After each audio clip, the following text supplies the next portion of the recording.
श्रीपाद प्रबोधानंद सरस्वती जी लिखते हैं, वैदग्ध सिंधु अनुराग रसैक सिंधु, वात्सल्य सिंधु अतिसांद्र कृपैक सिंधु, लावण्य सिंधु अमृत छवि रूप सिंधु, श्री राधिका स्फुरतु में रिधि केली सिंधु।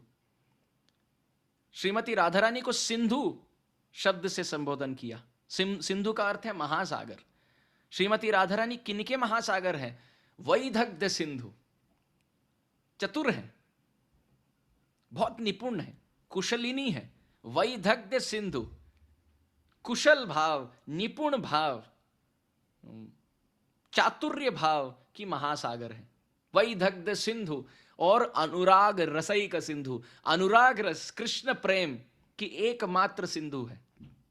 वैदग्ध सिंधु, अनुराग रसैक सिंधु, वात्सल्य सिंधु।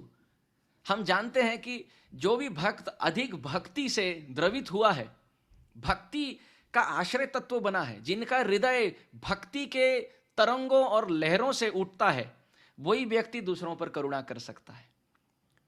यदि भक्तिहीन भाव हो, हम में भक्ति ना हो, हम कह सकते हैं कि आपके लिए बहुत दुख हो रहा है, मैं प्रार्थना करूंगा कि आपके जीवन की परिस्थिति ठीक हो जाए। बस ये सब केवल मुख की बातें हो गई।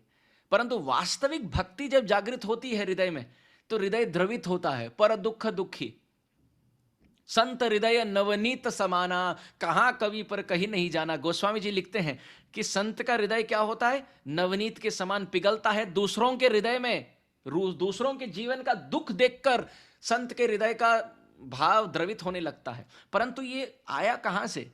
जिनके हृदय में भक्ति का उदय होता है, कृष्ण प्रेम का उदय होता है। जितने मात्रा में भक्ति का उदय हो, उतने ही मात्रा में पर दुख दुखी का भाव होने लगता है, दूसरों पर कृपा करने की भाव आने लगती है।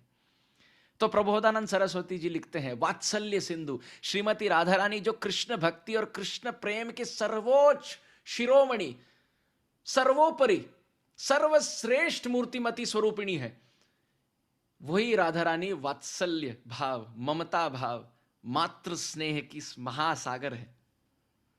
इस जगत में हम देखते हैं एक मां अपने बच्चे से कितना प्रेम करती है।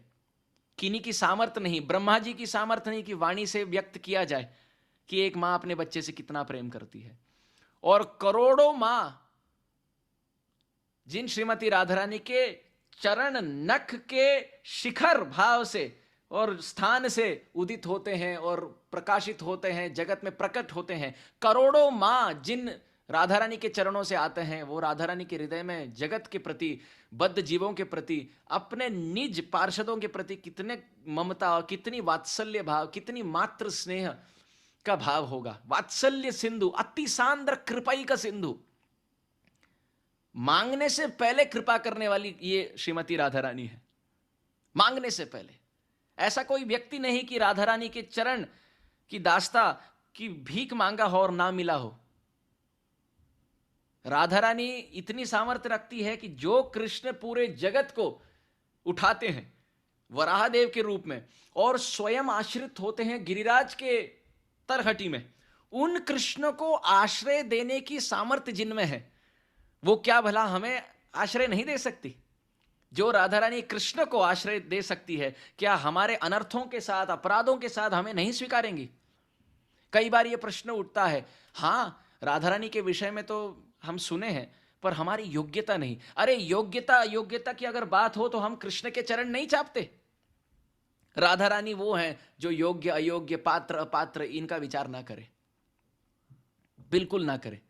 बच्चा क्या अपने पिता के कंधे पर कभी बैठ सकता है चढ़कर? कभी नहीं। पर रोने पर पिता द्रवित होकर उठाते, बच्चे को नहीं उठाते? अवश्य उठाते हैं। इस जगत के माता और पिता यदि बच्चे को उठाकर अपने स्थान से उठाकर अपने कंधे पे बिठा सकते हैं, तो क्या श्रीमती राधा रानी, हम जमीन पे हैं, अपराध से युक्त हैं, अनर्थों से युक्त है, यदि हम रोएं, उनके कृपा के लिए याचना करें, तो क्या राधा रानी द्रवित होकर हमें उठाकर अपने चरण में स्पर्श स्थान नहीं देंगी? उनकी प्राप्ति होगी हमारे साधन बल से नहीं, हमारी योग्यता अयोग्यता से नहीं, हमारे कोई ज्ञान से नहीं, हमारे कोई ब्राह्मण कुल में जन्म होने से नहीं, हमारे कोई रूप सौंदर्य से नहीं, हमारे अलग अलग भिन्न भिन्न प्रकार के कला जो है हम जिनमें निपुण हैं, इस भाव से इन सब की सामर्थ्य नहीं कि राधा रानी के